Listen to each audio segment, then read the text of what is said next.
Bismillahirrahmanirrahim. Assalamualaikum warahmatullahi wabarakatuh. Baiklah, perkenalkan, nama saya Eka Cahya Putri dari Prodi Pendidikan Agama Islam, Fakultas Ilmu Tarbiyah dan Keguruan, Universitas Islam Negeri Raden Patah Palembang, dengan NIM 2120202101.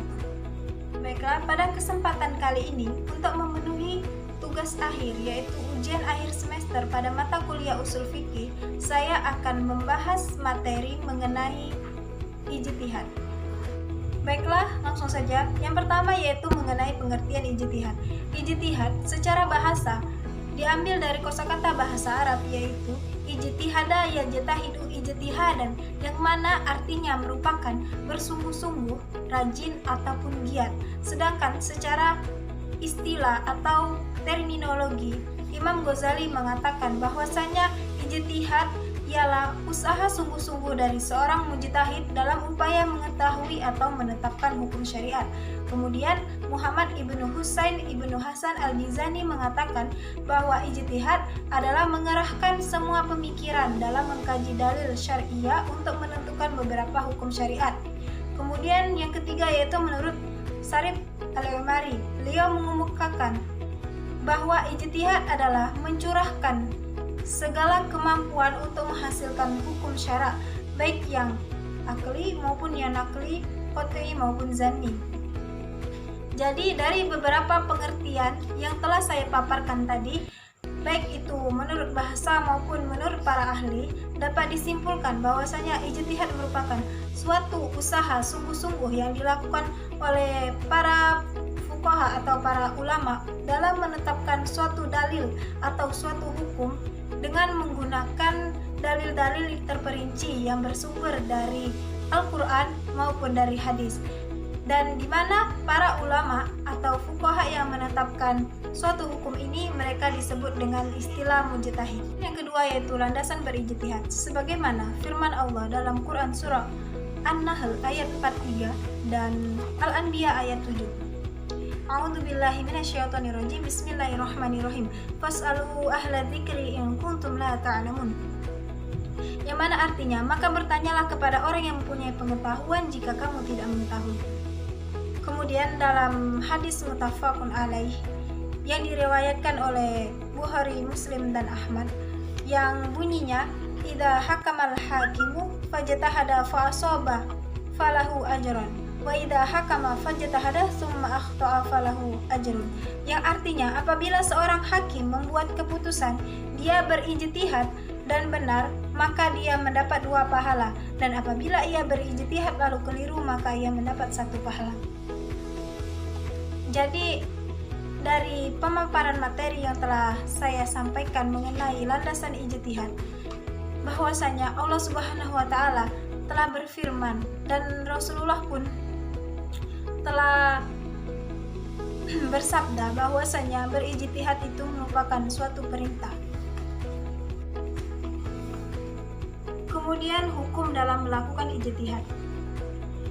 Syekh Muhammad Hudori mengemukakan bahwasanya hukum dalam melaksanakan ijtihad itu dibagi menjadi 3. Yang pertama yaitu fardu ain, yang kedua yaitu fardu kifayah, dan yang ketiga yaitu sunnah. Ijtihad dihukumi fardu ain apabila bagi seseorang yang ditanya tentang suatu masalah dan masalah itu akan hilang sebelum hukumnya diketahui, atau seseorang itu sendiri mengalami suatu peristiwa yang ia sendiri juga ingin mengetahui hukumnya.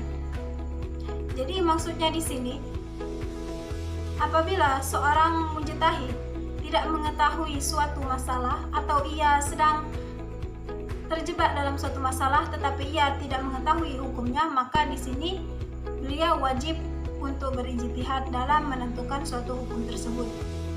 Kemudian yang kedua yaitu suatu ijtihad dihukumi fardu kifayah apabila seseorang ditanya tentang sesuatu dan sesuatu itu tidak hilang sebelum diketahui hukumnya, serta ada mujtahid selain dirinya. Apabila seorang mujtahid telah menyelesaikan dan menetapkan hukum sesuatu tersebut, maka kewajiban mujtahid yang lain telah gugur. Artinya, ijtihad satu orang telah membebaskan beban kewajiban berijtihad. Namun bila tak seorang pun melakukan ijtihad, maka dosalah semua mujtahid tersebut. Mungkin di sini contohnya apabila ada seseorang yang bertanya kepada seorang mujtahid tentang suatu hukum, tetapi mujtahid tersebut belum menemukan solusinya atau belum menemukan hukumnya, maka jikalau ada mujtahid yang lain telah menentukan hukumnya atau telah menemukan solusi dari hukum tersebut, maka dia tidak wajib berijtihad. Di sini dihukumi dengan fardu kifayah. Kemudian yang ketiga yaitu sunnah.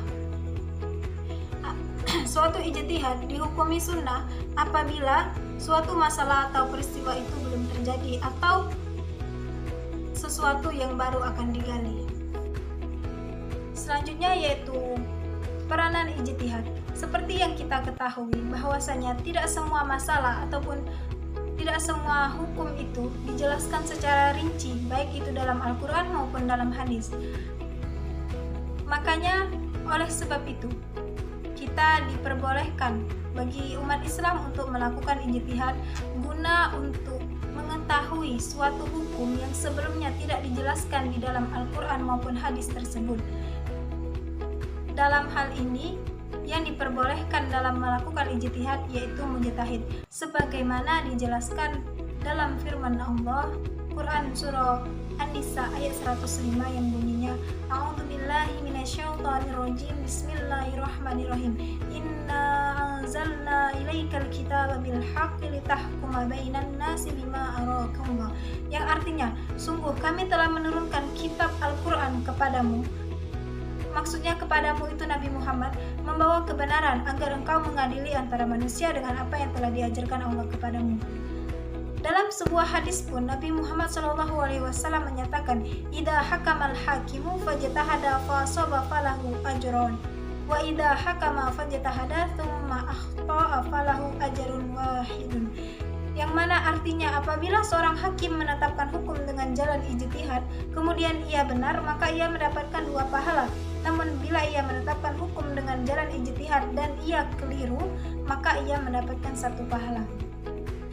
Jadi menurut saya itu sudah jelas bagaimana ijtihad menjelaskan bahwa ijtihad ini mempunyai peranan yang sangat penting dalam penetapan status suatu hukum masalah yang tidak ada ataupun belum ada hukumnya secara rinci baik dalam Al-Quran maupun dalam hadis. Tanpa ada ijtihad, banyak masalah yang akan dihadapi oleh umat Islam ataupun masalah yang akan dihadapi oleh manusia. Dan masalah itu tidak akan dapat dipecahkan jikalau tidak ada ijtihad itu. Dengan ijtihad, masalah-masalah yang belum ada hukumnya menjadi jelas suatu status hukumnya, seperti tentang niat sholat. Beberapa pendapat ulama berbeda mengenai tentang niat sholat. Mazhab Maliki dan mazhab Imam Syafi'i menetapkan bahwa niat itu sebagai salah satu rukun sholat yang mana harus dipenuhi. Jikalau tidak lengkap rukun sholat, maka tidak sah pula sholat kita. Sedangkan mazhab Imam Hanafi dan Imam Hambal menetapkan bahwa niat merupakan salah satu syarat tetapi bukan rukun. Selanjutnya yaitu syarat-syarat menjadi seorang mujtahid ataupun bisa disebut syarat-syarat dalam melakukan ijtihad. Tidak semua orang atau tidak semua umat Islam itu bisa melakukan ijtihad. Ada beberapa syarat yang harus dipenuhi apabila seseorang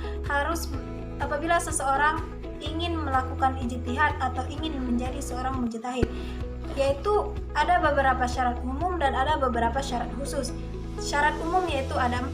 Yang pertama yaitu baligh, yang kedua yaitu berakal sehat ataupun tidak gila. Yang ketiga yaitu memahami masalah. Maksudnya di sini memahami masalah yang akan diijtihadkan atau yang akan ditentukan suatu hukumnya. Kemudian yang terakhir yaitu beriman. Tidak diperbolehkan melakukan ijtihad apabila seseorang itu tidak meyakini akan adanya Allah Subhanahu wa taala. Kemudian yang kedua yaitu syarat-syarat khusus. Yang pertama syarat khususnya yaitu mengetahui ayat-ayat Al-Quran yang berhubungan dengan masalah yang akan dianalisis. Yang dalam hal ini ayat-ayat itu merupakan ayat ahkam termasuk asbabun nuzul, mustarak dan sebagainya. Kemudian yang kedua, syarat khusus yang kedua yaitu mengetahui sunnah-sunnah Nabi yang berkaitan dengan masalah yang dianalisis, mengetahui asbab al-wurud, dan dapat mengemukakan hadis-hadis dan berbagai kitab hadis seperti Sahih Bukhari, Sahih Muslim, Sunan Abu Daud, dan lain sebagainya. Kemudian syarat khusus yang ketiga yaitu mengetahui maksud dan rahasia hukum Islam, yaitu kemaslahatan hidup manusia baik di dunia maupun di akhirat. Yang keempat, syarat khususnya yaitu mengetahui kaidah-kaidah kulliyah, yaitu kaidah-kaidah yang diistinbatkan dari dalil-dalil syara'. Kemudian yang kelima yaitu mengetahui kaidah-kaidah bahasa Arab seperti nahwu, sharaf, balaghah, dan sebagainya. Kemudian syarat khusus yang keenam yaitu mengetahui ilmu usul fikih yang meliputi dalil-dalil syar'i dan cara-cara mengistinbatkan suatu hukum. Yang selanjutnya yaitu mengetahui ilmu mantiq, yang kemudian mengetahui penetapan hukum asal berdasarkan baro'ah asliyah atau semacam praduga tak bersalah, praduga mubah, dan sebagainya. Kemudian yang terakhir yaitu mengetahui soal-soal ijma, sehingga hukum yang ditetapkan itu tidak bertentangan dengan ijma. Selanjutnya yaitu tingkatan-tingkatan mujtahid. Seseorang mujtahid ataupun orang yang melakukan ijtihad itu mempunyai tingkatan. Tingkatannya ada 3 tingkatan. Yang pertama yaitu mujtahid mutlak atau mustaqil. Seorang mujtahid yang telah memenuhi persyaratan ijtihad secara sempurna dan ia melakukan ijtihad dalam berbagai hukum syara' dengan tanpa menjadi seorang pendiri mazhab seperti Imam Syafi'i, Imam Hambali, Imam Maliki maupun Imam Hanafi.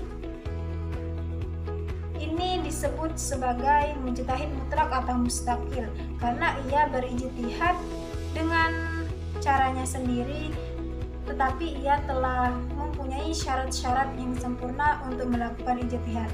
Nama lain dari mujtahid ini yaitu mujtahid fard atau mujtahid perorangan.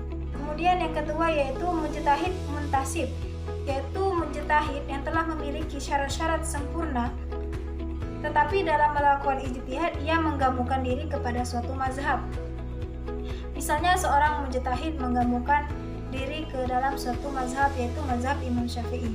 Tetapi walaupun ia menggabungkan diri kepada suatu mazhab Imam Syafi'i tersebut, pendapatnya tidak mesti harus sama terhadap imam yang ia ikuti atau yang mana ia menggabungkan diri dalam suatu mazhab itu. Kemudian yang ketiga yaitu mujtahid fil mazahib, yaitu mujtahid yang dalam ijtihadnya mengikuti kaidah yang digunakan oleh imam mazhabnya dan ia juga mengikuti imam mazhabnya dalam masalah furu'. Terhadap masalah-masalah yang belum ditetapkan hukumnya oleh imam mazhabnya, terkadang ia melakukan ijtihadnya sendiri. Di sini maksudnya mujtahid mazhab ini mengikuti imam yang mengikuti mazhab yang ia imami atau suatu mazhab yang mana ia ikuti, maka ia mengikuti cara-cara imam tersebut dalam melakukan ijtihad. Kemudian yang terakhir, tingkatan mujtahid yang terakhir yaitu mujtahid murajjih, yaitu mujtahid yang dalam menetapkan hukum suatu masalah berdasarkan kepada hasil tarjih atau memilih yang lebih kuat dari pendapat-pendapat imam-imam mazhabnya. Kedua yaitu kedudukan ijtihad. Sebagaimana yang kita ketahui, perkembangan zaman pada saat ini semakin meningkat, maka suatu permasalahan yang dihadapi pun semakin banyak dan kompleks. Oleh karena itu, perlu adanya tatanan hukum yang sesuai dengan perkembangan zaman, tetapi tetap mengacu pada Al-Quran dan hadis. Tentang kedudukan hasil ijtihad dalam masalah fikih terdapat 2 golongan. Golongan pertama yaitu mengatakan bahwasanya semua ijtihad yang dilakukan oleh para mujtahid itu benar. Karena alasan mereka mengatakan semua ijtihad itu benar yaitu Allah Subhanahu wa taala tidak menentukan hukum tertentu sebelum diijtihadkan. Oleh karena itu, ia wajib mengikuti hasil ijtihad para mujtahid. Kemudian, golongan yang kedua mengatakan tidak semua ijtihad para mujtahid itu benar, yaitu hasil ijtihad yang cocok dengan maqasid syariah secara baik dan benar itu yang dianggap benar ataupun yang dianggap yang harus diikuti. Sedangkan yang tidak cocok dengan jangkauan hukum Allah maka dikategorikan salah. Golongan ini beralasan bahwa Allah telah meletakkan hukum tertentu pada suatu masalah sebelum diijtihadkan. Hanya saja terkadang mujtahid dapat menjangkaunya dan terkadang ada yang tidak dapat menjangkaunya.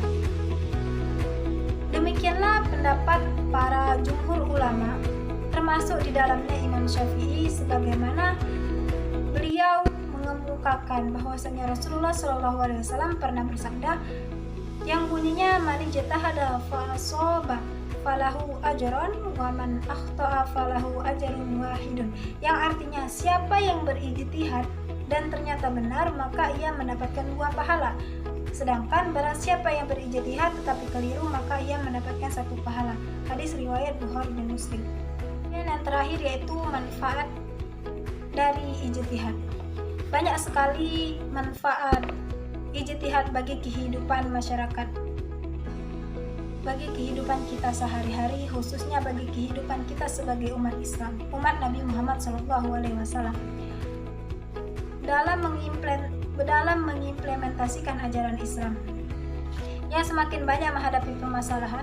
Adapun beberapa manfaat dari ijtihad yaitu yang pertama, setiap permasalahan baru yang dihadapi oleh umat Islam dapat diketahui hukumnya secara pasti, sehingga hukum Islam selalu berkembang serta sanggup menjawab tantangan-tantangan zaman. Kemudian yang kedua yaitu dapat menyesuaikan hukum dengan berdasarkan perubahan zaman, waktu, dan keadaan. Maksudnya di sini hukum Islam itu sangat fleksibel. Kemudian yang ketiga yaitu menetapkan fatwa terhadap masalah-masalah yang tidak terkait dengan halal atau haram. Yang keempat yaitu dapat membantu umat Islam dalam menghadapi setiap masalah yang belum ada hukumnya secara Islam. Kemudian terakhir manfaatnya yaitu umat Islam menjadi umat yang cerdas, inovatif, dan tidak jumud atau stagnan. Baiklah, mungkin ini saja yang dapat saya sampaikan mengenai pembahasan materi saya pada kali ini, yaitu ijtihad. Semoga materi ini dapat bermanfaat bagi diri saya sendiri, bagi kita semua, dan bagi semua yang ingin belajar dan mendengarkan. Lebih dan kurangnya saya mohon maaf. Kepada Allah Subhanahu wa Ta'ala kita sama-sama mohon ampun. Akhirul kalam, wassalamualaikum warahmatullahi wabarakatuh.